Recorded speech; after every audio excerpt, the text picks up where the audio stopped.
De volta com o Século News edição especial. Um livro reúne entrevistas feitas a amigos e familiares do Papa Francisco. O livro O Outro Francisco foi escrito pela jornalista Débora Lubov. Quando ele não está cumprindo seus deveres como pontífice, o Papa Francisco gosta de bater um papo com amigos sobre futebol. Estes e muitos outros assuntos são revelados no livro O Outro Lado do Papa Francisco, escrito pela jornalista americana Débora Lubov. Durante seu tempo como correspondente no Vaticano, Lubov construiu relacionamentos com figuras importantes dentro da Santa Sé. Agora, ela quer mostrar ao público o lado do Papa que eles querem ver.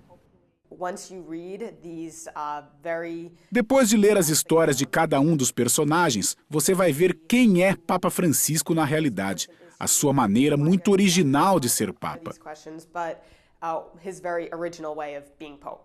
O livro é composto por 14 entrevistas com alguns dos colegas, amigos e parentes mais próximos do Santo Padre. O cardeal Pietro Parolin, secretário de Estado do Vaticano, concordou em escrever o prefácio. Além disso, Maria Helena Bergoglio compartilhou histórias da juventude de seu irmão. Mais do que uma interpretação, queria mostrar a realidade sem filtros. Sabia que o conhecia o melhor.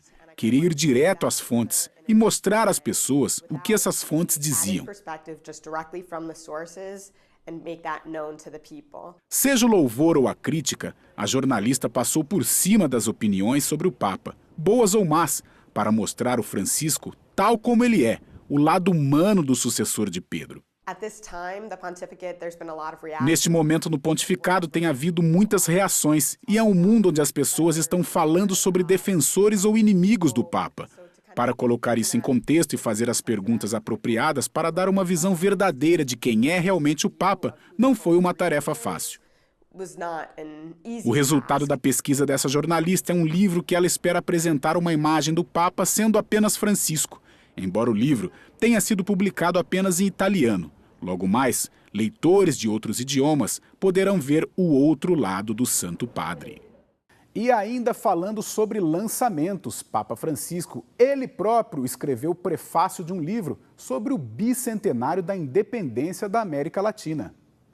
Guzman Carriquiri é uma das poucas pessoas que podem dizer que o Papa Francisco lhe escreveu 2 prefácios para o mesmo livro. É intitulado Memória, Coragem e Esperança, e é uma reflexão sobre o bicentenário da independência latino-americana. O então cardeal Bergoglio preparou um prefácio para a primeira edição, e agora, como Papa Francisco, escreveu outro para o segundo, desta vez usando palavras fortes.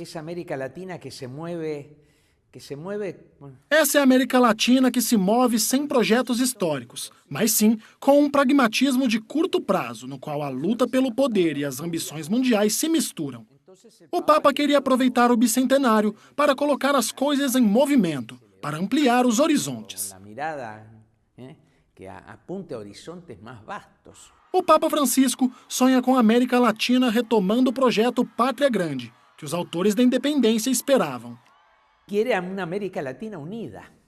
Ele quer uma América Latina unida. Ele fala sobre a Pátria Grande. Ele trouxe de volta essa expressão. A Pátria Grande significa herança comum, filiação comum, fraternidade baseada em mais do que apenas laços de sangue.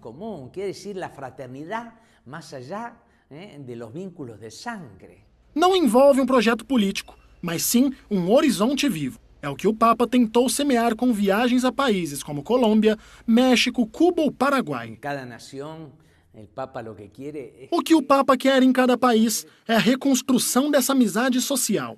O Papa quer a restauração de laços, dos tecidos social e familiar que fazem uma população realmente um povo, que fazem uma nação.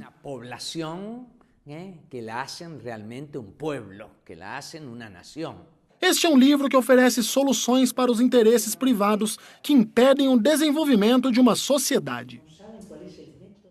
Jesuíta espanhol, fundador da Congregação das Missionárias das Doutrinas Rurais, vai ser beatificado. Antes que o Papa usasse a expressão pastor com o cheiro de uma ovelha, já haviam muitos deles que só sabiam como viver perto de seu rebanho. Um deles é Tiburcio Arnaiz, um jesuíta espanhol nascido no século XIX, que compartilharia muitas coisas em comum com o Papa Francisco. Papa Francisco e Padre Arnaiz se entenderiam bem.